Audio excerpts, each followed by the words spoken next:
set 10 is finally live. Woo!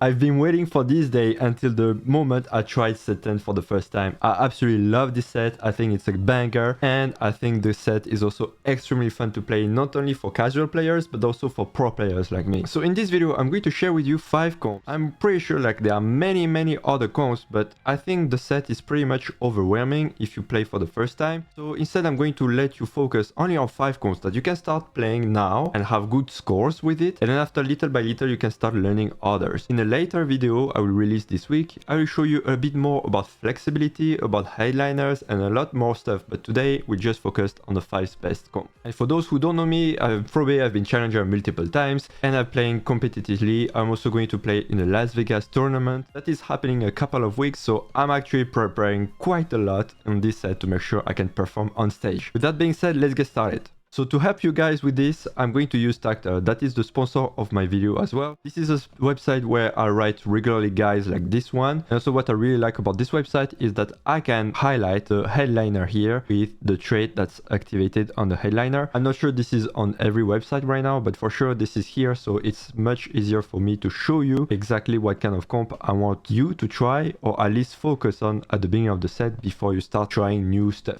So I think the first comp is my favorite one right now. I think this comp is something that not necessarily everyone is comfortable to play with because it's a little bit difficult. So if you guys already play TFT quite good amount of sets, you should be having more easiness to play this comp. So this comp is around Akali and Carthus with the Executioner headliner. Obviously, if you don't have Executioner as your headliner, you have for instance PentaKill or KDA, you can always adapt your comp a little bit just to have the good synergies. But for sure, your 2 main carries are going to be Akali, KDA, and Carthus. So those 2 work very well together because Carthus will always target the units that are low health. So basically, he's here to finish targets. And Akali will always jump in the back line and attack all the squishy units, range carries, things like Caitlyn, Ezreal, you know the deal. So actually what happens when you play these 2 together is that Akali will jump in the back line, put a lot of squishy units in low health, and Carthus will ult and finish those targets. And then next to those 2 units, what you simply need is to activate the main synergies of Carthus and Akali with Executioners and PentaKill. And then after, you just put a bunch of frontliners just to buy enough time. Yorick can also be a carry if you manage to have Yorick 2 in the very late game.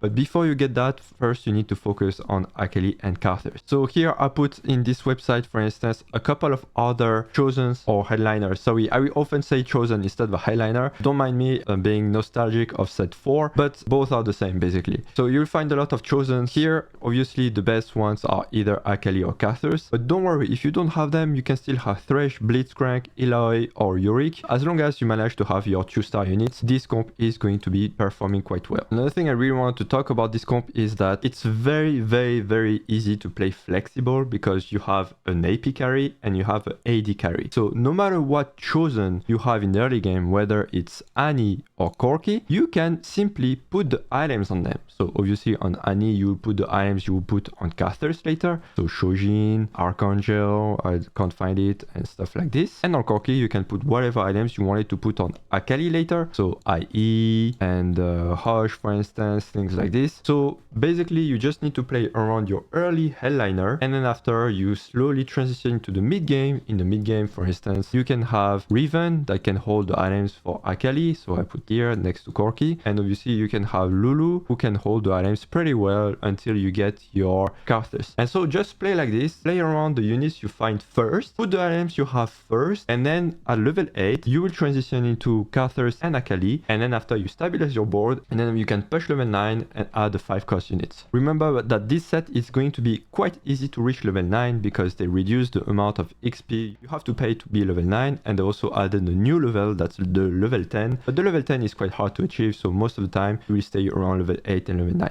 Okay, let's talk about the second comp. This one is more like a reward comp, and this one uses two interesting synergies, which is Jazz and Superfan. So let me explain them. If you have 3 Superfan, or 4 or 5, but in this comp we usually want just 3, you will have a bonus item on your headliner if the headliner has 1 spot left for items, of course. So here, since you want to play around Miss Fortune because she's going to be the main carry of your comp, you want to have a headliner Miss Fortune. This is why here I only put 2 items items on her. Infinity Edge, Last Whisper, because the third item she's going to have is Death Blade, thanks to Superfan. The second synergy that's really interesting to play is Jazz. So Jazz, if you remember this augment from previous sets, not set 9 but before that, there was an augment that was called Stand United, and the more synergies activated you have, the more stats your team would get. Here is kind of similar. The more synergies you have, the stronger your units will become. They will have more health and more damage. And this is why in this comp, you will see that I play a lot of small units there and there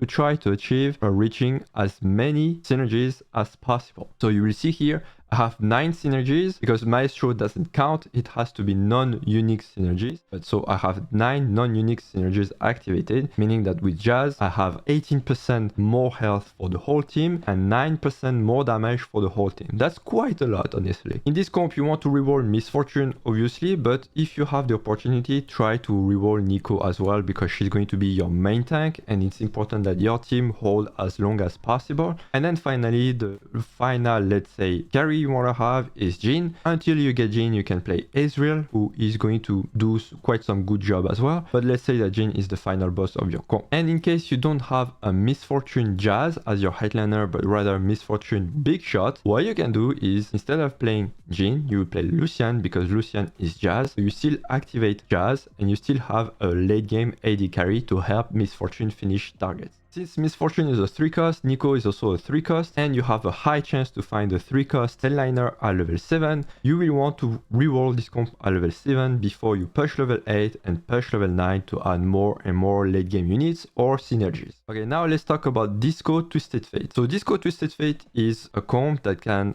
have a very late game cap because you can easily include a lot of legendary units. I'm thinking of Sona, Ziggs, Eloy, and so on. So if you play this comp, you really want to activate 2 main synergies. One is Dazzler. So Dazzler is a debuff on the units hit by Dazzler units, so you decrease their damage. That's quite useful. You don't see the impact, but actually you can feel it. And also it deals a good amount of damage after the Dazzler's damage. So basically it's kind of a bleed that lasts for 2 seconds. And then on the other hand, you want to have Disco. So Disco is very important because it respawns some Disco balls. It's kind of similar to Jades. That's why here we still have the Jade statue as a Easter egg, I guess. And every unit around the Disco ball we get every second health plus healing and attack speed. And this is stacking attack speed, meaning that every second Twisted Fate will get more attack speed. Ziggs, Sona, Echo, Gragas and Lulu, even if we don't really care about the attack speed for these two, they will still get a heal every single second. And this is very, very important because Twisted Fate is actually one of the carries who can deal damage, of course, with AP, but the more attack speed he has, the more damage he will deal as well. So this is why Disco is also an excellent synergy to activate next to Twisted Fate. If your Twisted Fate has the Disco headliner instead of Dazzler, you can have 5 Disco or even 6 Disco and play with 2 Dazzlers, or you can adapt a little bit more. It doesn't really matter because, again, I think this is kind of similar to Karthus and Akali. What truly matters in this comp is that you have everyone at 2 stars, and if you have Blitzcrank chosen, TF chosen, Ziggs chosen, or Sona chosen, it doesn't really matter. What you really need to have is to have as many 2-star units because this is how you're going to cap your late game. Another thing I want to say, your late game carries, obviously after Twisted Fate is Ziggs. Ziggs is one of the units who deal more and more damage as he casts more and more abilities. This is why mana on him is actually quite useful. And Sona is more like, here in this case, she's more like a utility. So if you play Sona, she can have 3 different abilities, and I'm pretty sure that for this comp it's best to have the green Sona, so the ability that heals and shield everyone when she casts. And I think because of that you can have a comp that's almost unkillable and you will stall the fight for 20-30 seconds. So basically this Disco will give so much attack speed that TF will deal too much damage at the end of the fight, and same for Ziggs as well actually. Alright, let's get back to some AD comps. This time we want to talk about Big Shot, but not around Misfortune. We want to talk about Ezreal. So Ezreal has a different spell than what we usually used to have. So basically every time he casts he looks like the Q spell from League of Legends, but every third cast it transforms into League of Legends ultimate. So it's a big AoE that deals a lot of damage. The problem with this third ability is that it usually doesn't have enough damage to kill units. If you don't give him enough mana on Ezreal, you will be often disappointed because he will take 15 seconds to use his big ultimate, and you will see that he kills no one. So actually the best build right now, and it might change later depending on how the game is balanced, the best build right now is to play with 2 Shojin, so he will get 20 mana per attack, and since his spell costs 40 mana, he will attack with his spell every 2 attacks basically, and because he will spam his spell so much, he will deal many AoE, and even if he doesn't finish his targets in the first or second AoE, it's fine because he will cast a 3rd time, a 4th time with the AoE, and he will eventually kill the unit. Another thing I really like about this build with double Shojin on Israel is that he can use the big shot very efficiently. So in case you didn't know, big shot gives AD, but whenever big shot units use their ability, they gain even more AD for 3 seconds. And since Israel is spamming his ability, he will always have the bonus AD,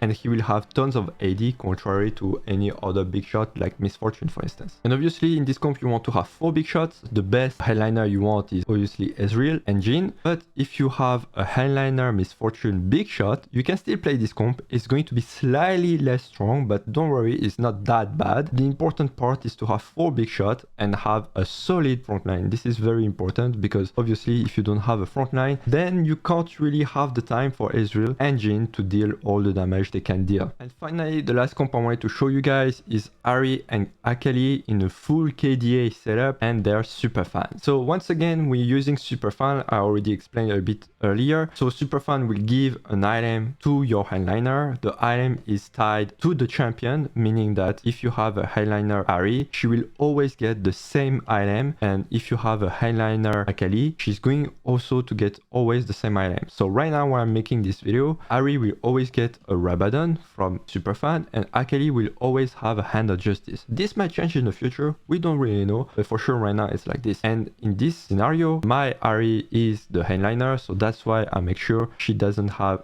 3 items, but only 2, so she can receive the item from Superfan. On the other hand, Akali here, because she's not the headliner, I give her a Hand of Justice, but if you have a headliner Akali, you don't give her a Hand of Justice because she's going to get 1 for free. So just in case you didn't know, if you play 7 KDA, you will find a lot of highlighted hexes on your board. If you place unit there, they will receive more HP, more AP, more AD, and if the unit is a KDA, meaning like anyone like Ahri, Seraphine, Akali, Nico, you will double this bonus. So actually right now, as you can see, if Ahri is on the KDA hex, she will receive 44% max health, 44% AP, and 44% AD, even though we don't really care about the AD here. So that's a lot of stats. The way you want to play this comp is to have 2 carries, Akali and Ahri. You already know how to play Akali KDA because I showed you earlier with the first comp. And Ahri is a very low mana unit, single target unit. She's here to kill the tanks while Akali is here to kill the backline, so they can synergize well together. And of course you need a main tank, and here is going to be Nico. So ideally you want to have a 3-star Nico, otherwise your late game tank will not be good enough, and you want tank items on her of course. So as I told you earlier, I'm going to try hard this set as much as I can. I have many competitions, performance stage at Las Vegas. I want to reach rank 1. This time I've been challenged multiple times, but I never reached rank 1, so I really want to try to get this. And obviously with that, I'm still making content I want to share with you, and I want to share with you also all this journey, everything I'm learning. And I have 2 ways to share with you all the information I'm gathering before I make the videos. The first one is very simple. I have a free newsletter. You have just to put your email address there,